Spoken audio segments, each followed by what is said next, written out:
Pares es el portal de archivos españoles, es una plataforma de difusión en línea del patrimonio histórico documental español.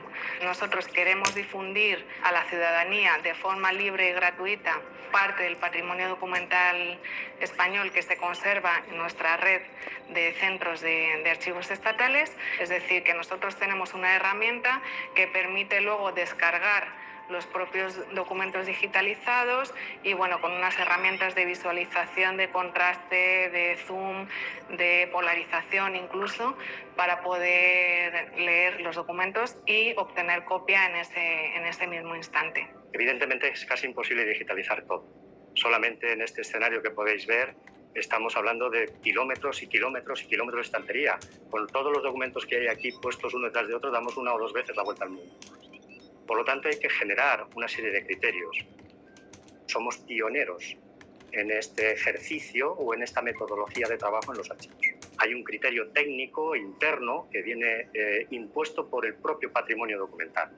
Es decir, procuramos digitalizar aquello que tiene más valor patrimonial, más valor histórico, más valor documental. ¿Por qué? Porque la digitalización también es preservación. Pero luego hay otro criterio externo para muchos proyectos que yo lo suelo denominar el criterio de demanda social.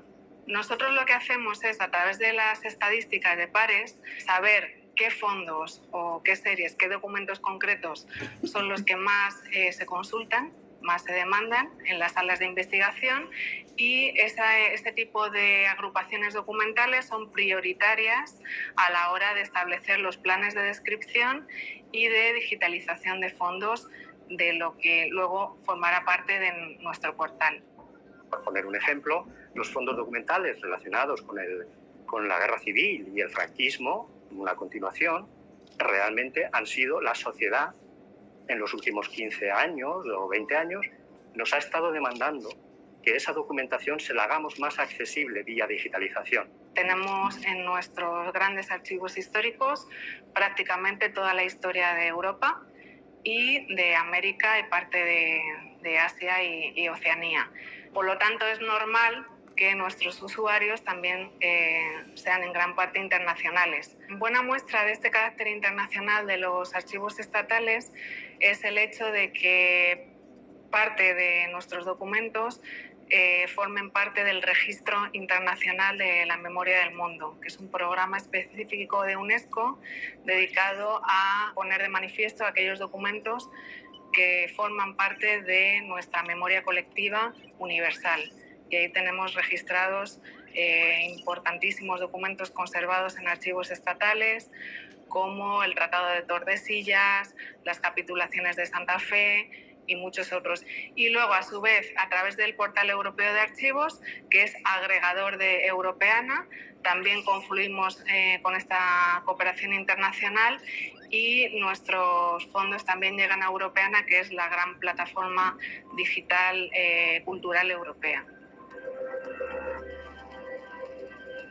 La ventaja con respecto a la utilización de Pares, la primera que yo destacaría es que el usuario no se tiene que desplazar como lo hacía antes, desde el siglo XIX, a las salas de investigación de los archivos. Bueno, hemos aprendido sobre todo que es una herramienta que se ha construido por un equipo multidisciplinar, es decir, que nos hemos sentado en la misma mesa informáticos y archiveros y nos hemos contado nuestras necesidades, nuestros problemas, y poco a poco hemos ido solucionándolo entre todos. Hemos aprendido muchas cosas, sobre todo hemos aprendido de nuestros propios errores, y de lo que se trata es de generar una digitalización provechosa y consumible. Bueno, nosotros siempre tenemos que estar constantemente mejorando Pares para adaptarnos a las nuevas necesidades de la sociedad. En este caso, las mejoras que tenemos previstas es, por un lado, establecer datos abiertos y enlazados, y el nuevo reto de albergar en un futuro toda la documentación nacida digitalmente. Bien, este es uno de los grandes retos. Estamos en el siglo XXI, que pasará a la historia como el siglo de la transformación digital. Esa sociedad digital está generando sus testimonios de memoria, sus testimonios documentales, los está ya generando digitales. Entonces, hay un cambio de paradigma. del documento como estos que nos rodean, que son documentos analógicos basados en algo tangible, que es el soporte, papel, pergamino, etcétera, etcétera, más lo escrito, que es la información, vamos a pasar a un documento que no tiene soporte, que solo son información, ceros y unos. El sistema archivístico de conservación de memoria de una sociedad tiene que adaptarse a ese reto. Y eso significará que vamos a tener que amoldar nuestros procedimientos y nuestras técnicas de trabajo. Y el Archivo Histórico Nacional cumple un papel determinante en esa nueva transformación digital que afecta al sistema archivístico de la Administración, en este caso, general del Estado.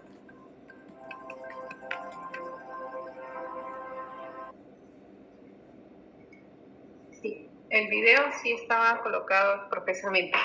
Sí, porque cuando estuvimos hablando de los grandes repositorios documentales, no tenemos que perder la perspectiva. Si bien estamos haciendo un recorrido histórico, con videitos muy bonitos, de cómo funcionaba en Roma, etc., tenemos que pensar nosotros justamente la documentación que se genera en sus archivos. Ya a partir del 2020 o 2021 se está creando en formato digital. Eso es lo que justamente decía el archivero, el director del Archivo Histórico Nacional, que si bien custodiamos la memoria, ¿no?, documentos muy importantes como el Tratado de Tordesillas, documentación de la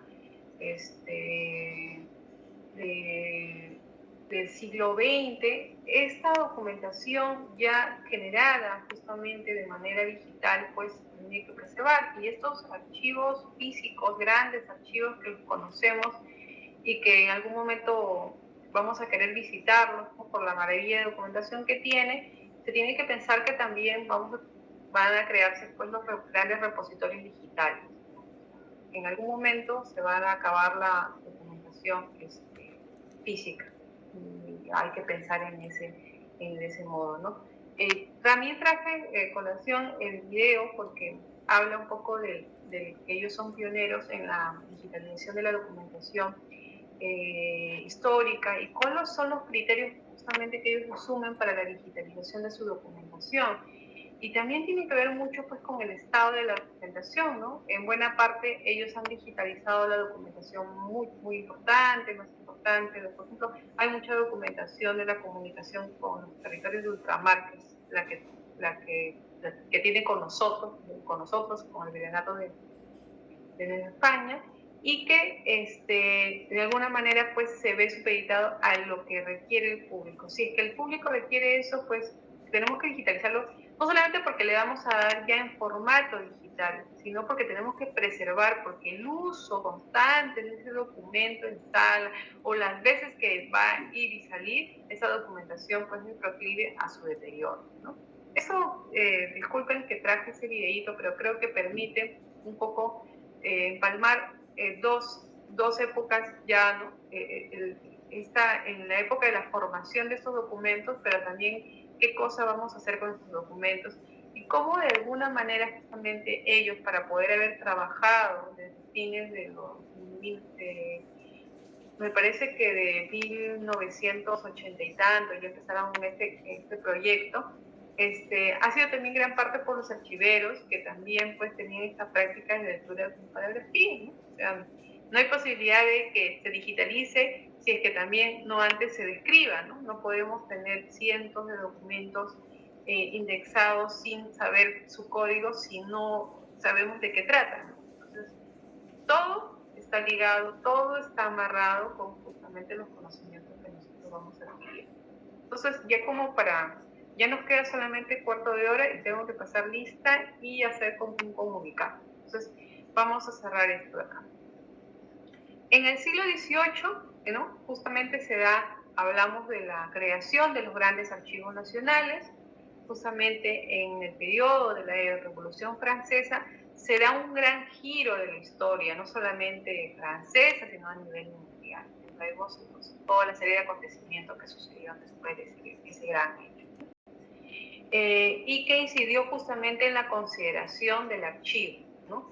Nace el concepto de la soberanía nacional y el entendimiento del Estado de Derecho, y por lo tanto las responsabilidades que van a devenir de de la garantía y la actuación apropiada de la administración de justicia hacia el administrado, es decir, hacia el ciudadano y hacia quien nosotros, al final, hacemos todas las actividades porque nos debemos al ciudadano, porque nosotros tenemos que estar atentos a la necesidad del ciudadano, porque esta persona tiene que validar sus derechos no solamente ante una autoridad, sino de repente tiene un litigio con otra persona y que luego ambos, eso puede ser prueba de que se van a juicio o no, porque si yo no tengo nada como probar que eso es mío, un poco complicado, ¿no? Porque cuando voy a juicio me van a muestre sus pruebas de que usted es propietario, es muy complicado, testigos, pero se hace bastante complicado, ¿no?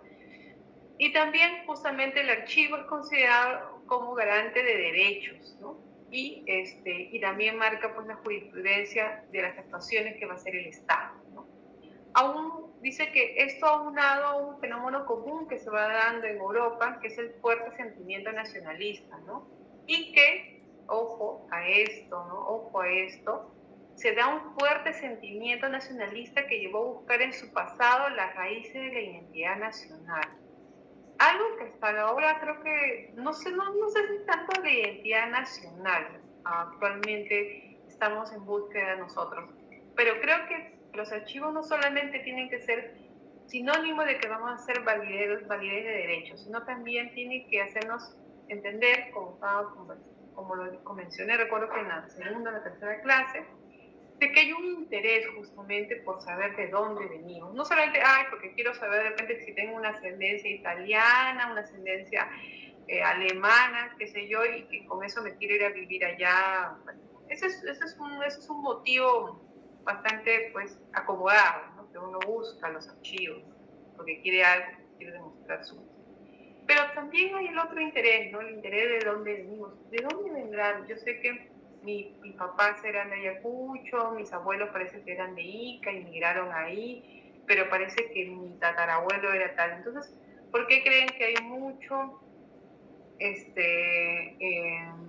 búsqueda? La gente se interesa en acudir a los archivos, buscando de repente su partida de nacimiento, de matrimonio, ¿no? O sea, esa es la idea, ¿no? Que primero busquemos justamente de dónde venimos para saber hacia dónde vamos. Así dice esa frase tan bonita, pero que en buena cuenta sí es cierto, ¿no? O sea, a veces nosotros podemos ser personas que nos gusta de repente criticar o hablar así, pero a veces no vemos dentro o no vemos un poco el contexto familiar, ¿no? Yo creo que tenemos que por ahí empezar. Y esto, de alguna manera, siempre viene cada cierto tiempo este fuerte sentimiento nacionalista. El desarrollo se da justamente en este periodo, el desarrollo de la historiografía científica, ¿no? Que hallaba justamente en los documentos fuente para la investigación histórica. Ahí se podía justamente constatar algunos sucesos que pasaron. Y también se da la gran concentración de archivos, ¿no? De las instituciones públicas y privadas del antiguo régimen en un solo edificio, que es el Archivo Nacional. Y este Archivo Nacional va a estar abierto a la investigación. Creo que tenemos una compañera que está en Francia. Creo que a ella y a su grupo vamos a darle la tarea de que nos hable del Archivo Nacional de Francia, justamente para que un poco nos contextualice justamente esta creación de los archivos nacionales y nos hable un poco de cómo se da, que nos cuente un poco, porque creo que es un tema muy interesante, ¿no? Siempre ver que el quiebre que la aparición de algo, la creación de algo se da a partir de un quiebre del sistema, ¿no? En este caso tenemos la Revolución Francesa. En el siglo XIX, los archivos van a convertirse en los grandes laboratorios de la historia, porque también dice que va a haber una renovación, una revolución de la teoría archivística. Se van a constituir los principios teóricos de la clasificación y organización de los archivos. Esto no lo voy a desarrollar mucho, porque ustedes ya lo deben haber visto en su curso de archivística que seguro llevan, ¿no? Y en el siglo, solamente rescatar acá nada más, dice que desde ese momento todos los documentos de la administración central van a ingresar a estos grandes repositorios nacionales, como es el del archivo General Central de Reino en España, y el Archivo Histórico Nacional, que hace un ratito vimos el video que estaba justamente hablando el archivero, ¿no? Director de ese archivo, ¿no?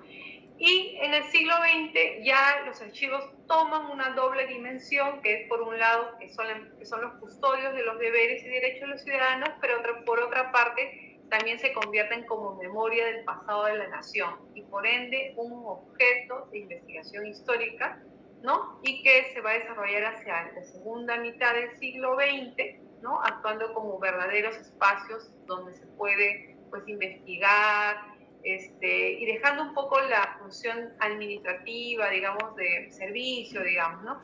Y se van a crear, pues, las grandes asociaciones, como es el Consejo Internacional de Archivos, ¿no? Y donde se hacen discusiones teóricas sobre, pues, los archivos nacionales, la manera de enfrentar un poco la explosión justamente de la creación de la documentación, y la Asociación Latinoamericana de Archivos, que justamente es la que contribuye a las políticas normativas de la región, ¿no? Que ustedes ya seguro saben mucho del CIA y del ALA, ¿no? Esta es una imagen nada más de justamente la Revolución Francesa, que justamente va a marcar en buena cuenta, pues, la creación de los grandes archivos nacionales, ¿no? Ya ustedes es un hecho histórico muy importante, ¿no? En 1785 se da justamente por interés del rey Carlos III la creación del Archivo General de India, con la finalidad de reunir en un solo lugar, pues, los diferentes documentos que estaban dispersos y que estaban relacionados justamente con las Indias, con nosotros, ¿no? El impulsor de este proyecto va a ser José de Galvez, que era secretario de Indias, ¿no? Y este edificio es en la Casa de Lonja de Sevilla. Era un lugar donde comerciaban justamente, pues, todos los negociantes, ¿no? Que veían embarcar, ¿no?, mercadería hacia las Indias, pero también veían que llegaba también mercadería justamente del relato peruano, ¿no?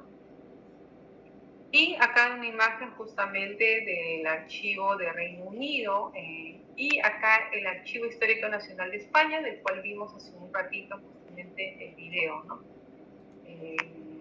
Y por último, pues, ¿no?, un poco el interior del Panteón de Roma, ¿no?, que es una imagen donde era el lugar donde justamente, pues, se custodiaban estos escritos que se iban generando, ¿no? Entonces voy a detener la presentación. Qué bueno que hemos terminado la presentación a tiempo, y acá solamente, aprovechando unos minutitos, solamente vamos a ver unos minutos del archivo de Indias que había seleccionado para ustedes.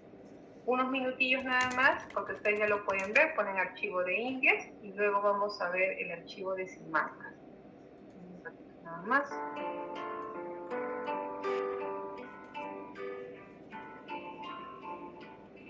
Este planeta que nosotros vivimos se llama Tierra, pero se debía llamar agua, porque las 3/4 del planeta son de agua. Entonces, para desplazarse por la mayor parte del planeta hay que ir en barco.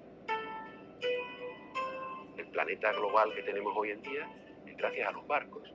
El que se pueda conseguir en una de estas tiendas de asiáticos un producto fabricado en Hong Kong a precio tan bajo es porque ha venido en un barco. El barco hace que la humanidad se acorte. La aldea global, que llamamos hoy aldea global, el mundo comunicado, eso empezó con estas rutas que atravesaban los océanos. Cuando el mar dejó de ser una barrera, se convirtió en un camino, el mundo cambió. Nuestro pasado, estrechamente ligado al mar y a la navegación, nos ha dejado un apasionante legado de conocimiento, oficios y relatos legendarios. Pero las históricas rutas que surcaban el Atlántico hacia la conquista del Nuevo Mundo también fueron la fuente de un extenso vocabulario que en muchos casos aún pervive en nuestras conversaciones cotidianas. Nos adentramos en las profundidades del Archivo General de Indias, donde un equipo multidisciplinar de investigadores de la Universidad de Sevilla está buceando en antiguos legajos para rescatar del olvido el léxico náutico de los siglos XVI, XVII y XVIII. El proyecto, realizado en colaboración con la Real Academia Española, pretende sacar a la luz una enorme riqueza léxica hasta ahora desconocida.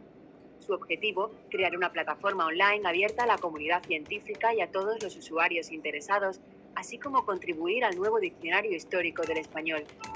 Un reto que permitirá conocer mejor esos microcosmos que fueron los barcos, en cuyo interior viajaron no solo hombres y mercancías, sino también patrimonios inmateriales como la cultura, las ideas y las palabras.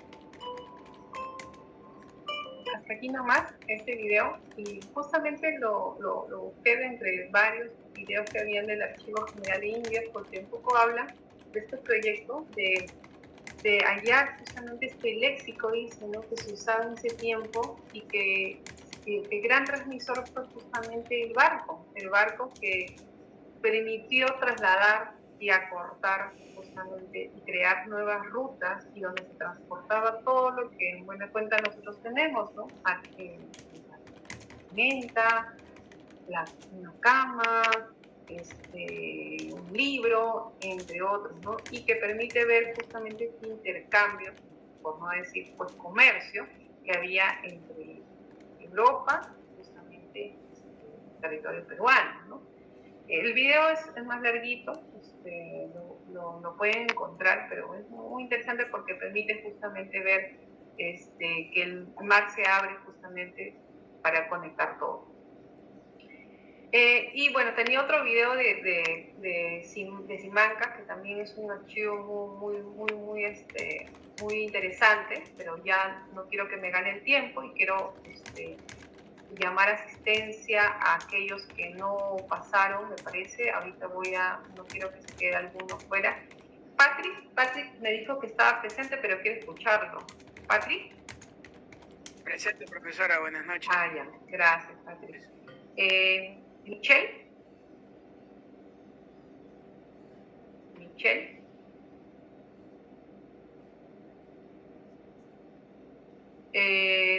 Gonzalo. Buenas noches, presente. Ah, ya, gracias. Y Roxana Zuni. Profesora, presente. Ah, ya, me estaba preocupada. Muy bien. Entonces, chicos, ya hemos completado la asistencia. Solamente para robarles un minutillo nada más de su tiempo.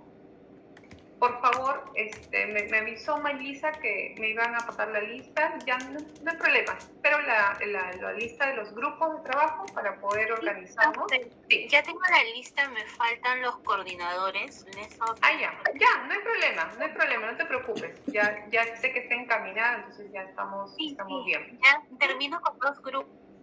Ay, se me cerró el audio. Y ya le paso. Ya está bien. Ya, no hay problema. Gracias.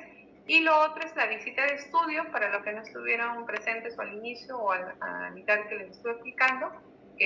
Ya voy a mandarles un formato como para hacer un sondeo de cuáles son su disponibilidad, si podemos hacer una visita de estudio un día sábado. Entonces, chicos, muchas gracias por su atención. Espero que la jornada no haya sido muy pesada. Y ya mañana continuamos con nuestra clase previa a su fin de semana largo. Muchas gracias y que tengan buenas noches. Hasta luego. Buenas noches, profesora. Buenas noches, profesora. Gracias. Hasta luego.